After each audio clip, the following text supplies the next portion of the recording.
Hello and welcome. Thank you so much for joining me. I appreciate that you do.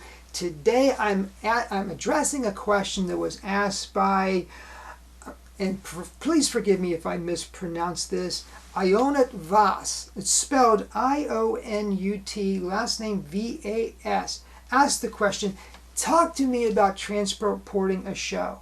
What an important question this is.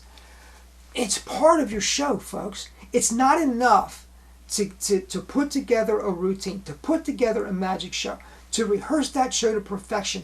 That's not enough. You have to transport that show to the show site. You have to unload it. You have to set it up. You have to perform it. Then you have to transport it back. I think a lot of magicians forget that has to be done. I mean, I remember when I started out, I'm doing my first shows, I got my show rehearsed, I got a show on the books, man, I'm going out to do my magic show, and it occurs to me, wait a second, how do I transport this stuff? What a moment to think about it. I thought about how I want to present this, and it occurred to me, I'm going to do something different. I'm going to set up all of my different transportation and setups in the living room. I'm going to show you these things. It occurred to me to do that, but then I thought, no, because what's really important here are the principles, an understanding of the principles, because you're going to select methods of transporting your props, transporting your show, based on your needs, based on your show. Listen, I've done it all. I have done it all. From the birthday party show, to the Grand Illusion show, to the Mentalist show, to walk around at hospitality suites, to walk around in restaurants. I've done it all. So I have a sense for what to do in each situation. But every show is different, every performer is different. I'm going to offer you a few principles. If you follow these principles, I think your show will be improved, and I think you will find that whatever alternative you select, and I'm going to give you a few, you'll find that it works well for you. Now, if you're doing walk around, by the way, if you're doing walk around, I'll tell you what I do. I wear a suit with a vest, and the suit that I wear, I took to a tailor, and I had the tailor sew extra pockets in the suit on the inside. Okay, I also have a vest with extra pockets in the vest. So I can literally carry around with me a show that if I perform from start to finish, I could probably perform for 90 minutes out of my pockets. You don't always need that kind of circumstance, but here, let me give you an example. I was hired to do walk around entertainment on Thanksgiving Day in a very posh restaurant. And people were standing in line to get into this restaurant. I was required to go and entertain people as they stood in line. Then I was required to go around the tables and entertain at tables. I found that I would sometimes see the same people more than once, and on occasion people would follow me, younger people, children, would follow me from table to table watching, trying to get more magic.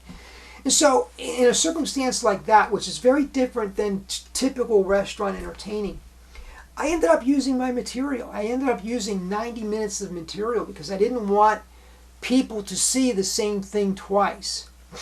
In a typical restaurant situation where you're going table to table and the audience is changing, you might not need that kind of overkill. But I did, and that's how I performed in that situation. Today I'm a mentalist, and my show fits in a briefcase. I'm going to talk a little bit more about that. When I was a Grand Illusionist, I had to get a van. I rented a van, a U-Haul or a Ryder or a Penske, but I rented a large van, moving van, to move my show. And I didn't want to have a lot of setup or breakdown at the show. Now, it typically took me 2 to 3 hours to set up for an illusion show, at least 2 to 3 hours, another 2 to 3 hours to break down. But even so, I would transport my sub-trunk whole. Now, I had a chalet sub-trunk It's a crate style trunk. I have a steamer now. Had a chalet then, and it was a crate style trunk, and it broke down and packed flat, but that would have required an additional 20 minutes or so to set up. So I always transported the trunk in a unit. Also transported my zigzag that way. I would take the arms off that held the sliding panel. I would take those off and put those inside.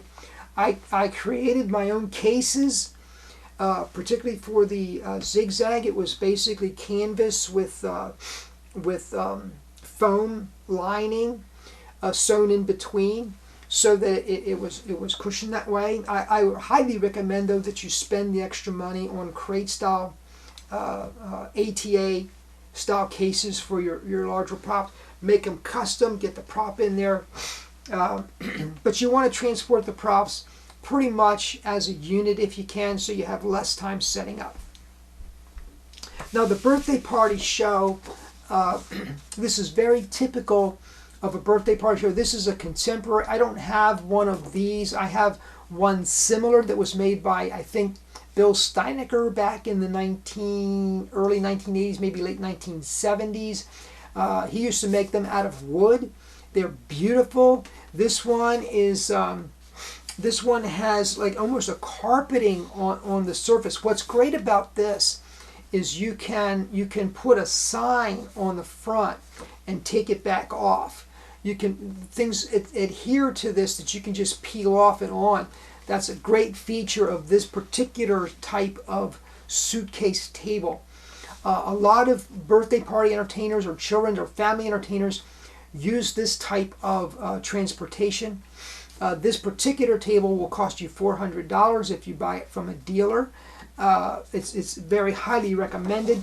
I also, this is the setup that I use today. You will notice that I have two tables, one in front, one on the side. I bring my suitcase in, open my suitcase up, I pile my props out on the table next to the suitcase.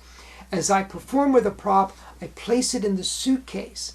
Then at the end of the show, I close the suitcase and I'm ready to walk out the door. So that's what I'm using today. I hope this has given you some ideas, but I haven't given you those principles yet. So I want to try to give you the principles. So here they are. Principle number 1. One trip from and back to the car is best. That's not always possible. I carry 2 tables.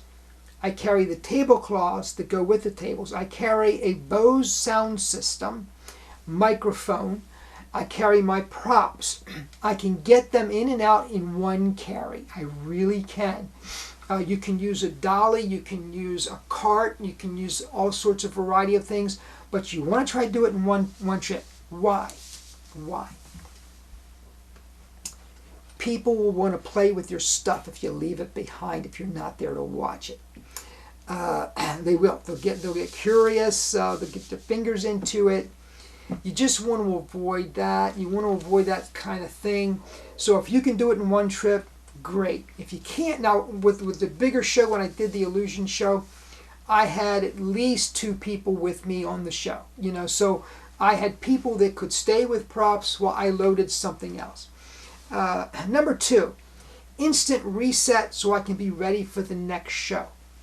Now I really didn't encounter this too much in my performing career. But occasionally you might have 2, maybe 3 shows over the course of a single day. If you're doing the same type of show, now alternatively you can pack, if you're doing 3 different shows, you can pack 3 different transportation cases and just pick up that show for whatever's necessary. You can do that. But if you're doing the same show 3 times over the course of a day, 3 different locations, certainly you want to, as you're developing your show, as you're thinking about how am I routining the show, you want to think in terms of instant reset so you can pack up, go to the next show, and be ready to perform. And that brings me to principle number 3. Pack as I perform so that I can close my case as soon as the show is over. You want to close your case, you want to be ready to leave. Here's what happens after a show, typically. People want to come up and they want to talk to you. They want to get to know you. They want to ask you questions. They want to interact with you.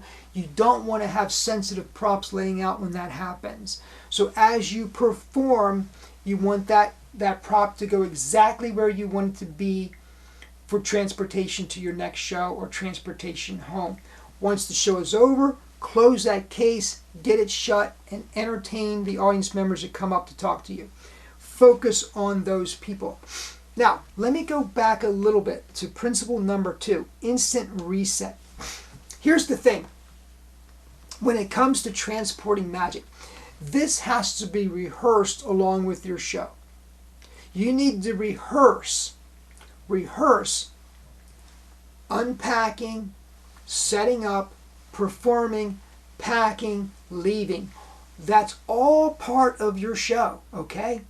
If you just rehearse the performance part, you have forgotten half of your show because part of it's coming in and setting up. And let me tell you something, people are watching you when you arrive. You are making an impression. You're making an impression when you walk into the performance area. You're making an impression when you set up. People want to interact with you during that time. People want to interact with you after the show when you're trying to pack up. You need to think about this. I remember once I was doing the multiplying bottles, which is a nightmare for reset, right? It's a nightmare. And I talked this over with Denny Haney, who also performed the bottles. And I was sharing with him the problems that I'm having. And he suggested, now this won't help you if you're trying to do instant reset, because there's no instant reset on the multiplying bottles, okay? When the bottles are out, they're out. There's 9 of them, there's 10 of them, however many you're using, there's a mess of bottles on the table. So here's what I did. I performed on a certain table, and the table had legs that screwed in and screwed out. And I made a custom case exactly the size of that table. In the top of the case, there was about 3 inches of foam. And so when I was finished performing the bottles, I left them on the table. At the end of the show, I took that lid and I sat it over the bottles. And then I used bungee cords to strap it to the table. And that's how I got out of the show. That's how I left the show area. I didn't have to reset the bottles in front of spectators, which would have been a really bad thing to do.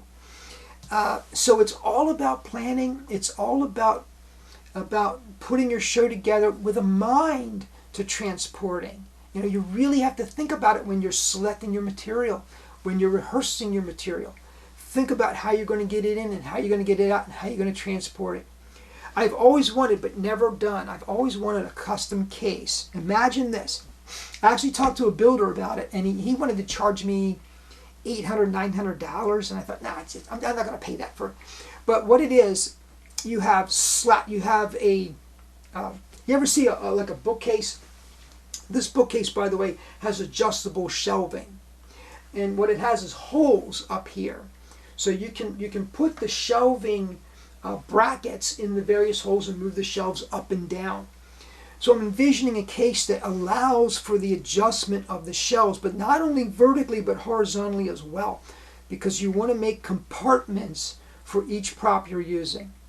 Now if you imagine that you have a case that has a compartment, a padded compartment for each prop that you're using.